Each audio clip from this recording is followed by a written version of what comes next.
Alright, welcome back to my YouTube channel. I'm Andy's Vlog.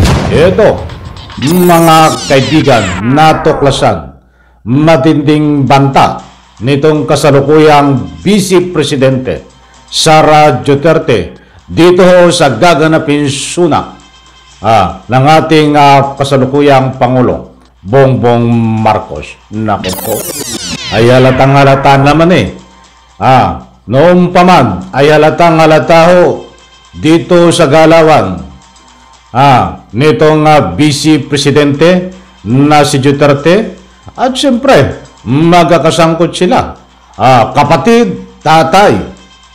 Ba't sa puntong ito, mga kaibigan, sa kanyang ambos interview, ay maliwanag ho na isang matinding pagbabanta na may mangyayari diyan sa gaganapin na suna ng ating kasalukuyang Bongbong Marcos. Bantayan po natin, mga kaibigan, at tuklasin ito at alamin. Ako'y muling nagpapaalala, kung bago pa lang po kayo sa aking maliit pa na YouTube channel, inaanyayahan ko po kayo, please subscribe. Sabay-sabay po nating i-like ang video na ito kung nagustuhan niyo po. Naku po, ay ito, ganito ba ang Vice Presidente ng Republika ng Pilipinas na imbes sa halip na magtrabaho, sa halip na makipagtulungan sa ating kasalukuyang gobyerno sa pamumuno ng ating Pangulong Bongbong Marcos, ay gumagawa ho ito ng paraan upang pabagsakin itong ating kasalukuyang Pangulo sa pamagitan ho ng iba't ibang paraan. Ay noon pa nga ito, katulad ng nasabi ko, kabilat-kabila ang mautog rally, kabila-kabila ang panawagan ng mga taga-suporta niya na ika nga po ay buwaba sa pisto. Itong ating Pangulong Bongbong Marcos, ay yan ay alam po naman natin sa utos po niya at pinupunduhan niya pa. Magkakasangkot sila, kapatid, tatay, mga kaibigan, subalit hindi ho nagwagi. Lumambot ho, hindi ho nautog. Yung mautog rally ho, wala. Ay sino namang maniniwala sa inyo? Ay kayo-kayo lang naman diyan, mga taga-suporta. Given taga Davao. At may ilang piraso na hindi taga Davao. Ba't dito, mga kaibigan, dahil hindi ho nagwagi yung kanilang mga rally na yan, na isang basura ng mga mautog rally, ay heto ho naman ang bagong taktika. Sa kanyang ambush interview, ay marami ho ang nagsuri, mga batikan na analyst, marami ang nagbigay ng kanilang healthy opinion, komentaryo na itong binibitawan ng kasalukuyang Vice Presidente na si Sara ay isang pagbabanta na may mangyayari dito sa suna na gaganapin malapit na ho, mga kaibigan. Kaya hindi po siya a-attend. Ipapakita ko sa screen, mga kaibigan, at bibigyan po natin ng linaw. Buhat to sa ABS-CBN News, itong artikulong ito, at mainit-init pa na balita 9 hours ago, mga kaibigan. Ito, umani manang kritisismo ang biro ni Vice Presidente Sara Duterte tungkol sa di pagdalo sa SUNA 2024 dahil siya ang designated survivor. Ipinakita umano nito ang pangangailangan ng isang batas upang maiwasan ang political vacuum sakaling magkaroon ng pag-atake sa gobyerno, ayon kay dating Senador Ping Lacson. Nako po, ay ito na ho. Shoutout sa iyo, kagalang-galang, dating Senador Ping Lacson. Magaling din senador to, si Ping Lacson. So lumalabas dito ay isang pagbabanta Bagamat isang biro ho, itong ginagawa at binitawan na daw dahil siya ang designated survivor. Bagamat isang biro ho ito. Pero ito po ay importanteng malaga na dapat hindi po ito sinasabi ng kasalukuyan na Vice Presidente na si Sara. Mga kaibigan. Alalahanin niyo po. Kapag ikaw ay nagbiro, ito po ay usapin. Usapin na very sensitive. Kaya nga mayroong paghahanda diyan sa SONA. Sa security precaution. Kaya nga no flying. Yung mga aeroplano nga ay hindi nga pinalilipad ng malapit dun eh. Matinding paghahanda ho ang ginaganap diyan. Para maiwasan ho ang mga hindi kanais-nais na nagbabalak na dapat gawin, mga kaibigan. Ba't ganito ang mangyayari?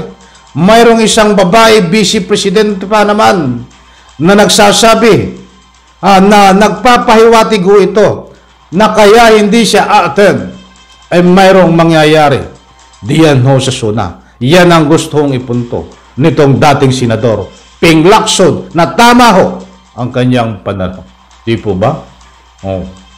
Sana ho, bagamat ito ay sinasabi niya na ito ay isang biro. Itong biro hong ito ay lumang tugtugin na. Kapag nagigipit ka na, kapag ikaw ay sinisingil ka na ng iyong mga biro, kinukwestiyon dahil ang iyong binitawan, ay hindi maganda at bawal iyan. Ay yung sinasabi mong biro, Sara Duterte, ay palusot.com na yan. Parang ikaw yung tatay mo. Nung kinakalaman yung alam niya ang kinaroonan ni Kibuloy, nung nagigipit na siya at iimbestigahan, ang sasabihin niya na biro, ay ganun ka din pala eh. Sa bagay, anak ka naman, mga kaibigan, ang gusto kong ipunto mga kaibigan, dapat yung mga ganito ho, lalo't lalo na sensitibong usapin sa pamamagitan po ng security. Dapat hindi ho ito ganito ang sinasabi. Dapat ang sinasabi ho nito, bilang isang Vice Presidente nitong babae na ito na si Sara. Ay Vice Presidente niyo ito? Hindi ko ito Vice Presidente sa kanyang galawan. Dapat ang sinasabi ho nito ay very healthy kapakipakinabang na related ho sa kanyang pananungkulan. Ay hindi ho ito. Para ito yung rebuilding value eh. Di po ba? Ay sabi nga ng mga nagbibigay ng public opinion, hindi maintindihan ng ugali nitong si Sara Duterte. Ay kita mo, nagpakabasa. Mahiwa sa liig. Sari-saring mga lumalabas sa bunganga na hindi ho healthy, hindi kapakipakinabang ng taong bayan. Katulad niyan, designated siya. Na ika nga po'y survivor, ang tawag doon. Dahil siya ang designated survivor, ay kung bibigyan po natin ng malawak na meaning ito, ay naku po, talaga ikaw ay nagbabanta talaga, Sara Duterte, dito sa SONA na gaganapin. Mga kaibigan, tayo po ay manalangin na sana ho ay walang mangyari diyan sa SONA. Kung ano man ang dapat mangyari na hindi po maganda, mga kaibigan. Subalit kung halimbawa po may nangyari, tandaan po natin, mga mahal kong taga-subaybay. Subalit kung may anumang mangyari ho diyan sa SONA na hindi maganda, may nangyari ho sa ating kasalukuyang presidente, wala pong iba tayong sisingilin, wala po tayong ibang pagbibintangan, kundi itong kasalukuyang Vice Presidente.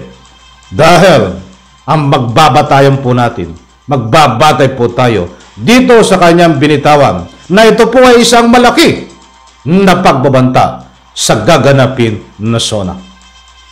Mga kaibigan, abangan po natin bantayan ito dahil kabang-abang ho ito. Huwag po natin payagan, mga mahal natin taga-subaybay, na isang Vice Presidente ang sisira lang sa patuloy na inaahon ang ating Republika ng Pilipinas. Subalit pinipigilan ho nitong kanyang Vice Presidente. Ba't hindi naman ho magtagumpay? Kaya't gumagawa ho ng anumang paraan na marahas na. Marahas na ho ito, mga kaibigan. Huwag po tayo nga'y magkampante dito. Kita nyo ho si Trump. Diyan po dating presidente ng Amerika. Nakaligtas ho sa tangkang pagpaslang. Tinamaan ho ay sa tainga. Related do dito sa ating tinatalakay. Hindi ho posible at posibleng mangyari ho yan sa ating kasalukuyang Pangulo Bongbong Marcos. Kaya't bantayan po natin ito, mga kaibigan. Muli kong ulitin, itong pagbabanta ni Sara Duterte na maliwanag ho dito sa kanyang binitawan. Kung sakalit may mangyari ho sa SUNA at ating kasalukuyang presidente, wala ho tayong ibang sisingilin. Wala ho tayong ibang ituturo, kundi ang may kagagawan ay itong kasalukuyang Vice Presidente. Hindi po ito kuro-kuro. Hindi po ito invento. Mayroon po tayong pinagbabatayan ayon ho sa kanyang binatawan na mga pananalita. Malaman ho, mga kaibigan, naku po, alalahanin nyo. Sa airport, kapag nagbiro ka ho sa ganyang mga style, ay bawal na bawal ho. Like for example, may sasabog. Pag nagbiro ka ho, kailangan kang pusasan dahil bawal na bawal ho yan. Diyan ho sa airport. Marami pong nangyari ng ganyan. But dito ang pagbibiro ni Sara Duterte, Vice Presidente pa naman.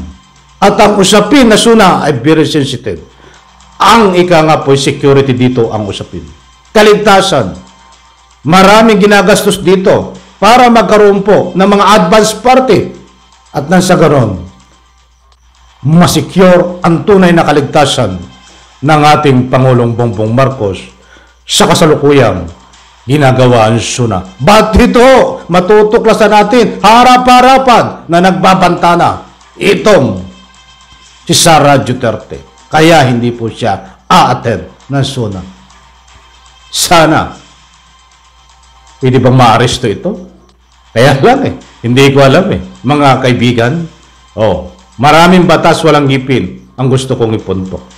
Ano ang batas dito na nakakasakop para mapigilan ng ganitong joke o pagbabanta para hindi na po humantong at maulit pa at tularan ang mga ganitong isang nagsisilbi sa Republika ng Pilipinas, ba't hindi ho nagsisilbi bagkus panira ho sa ating kasalukuyang administrasyon at sa Republika ng Pilipinas. Muli po, alam kong nakuha nyo ang gusto kong punto. Maraming salamat. Pagpalain po tayo lahat. Sabay-sabay po natin i-like ang video na ito. Bye-bye. Palakpakan.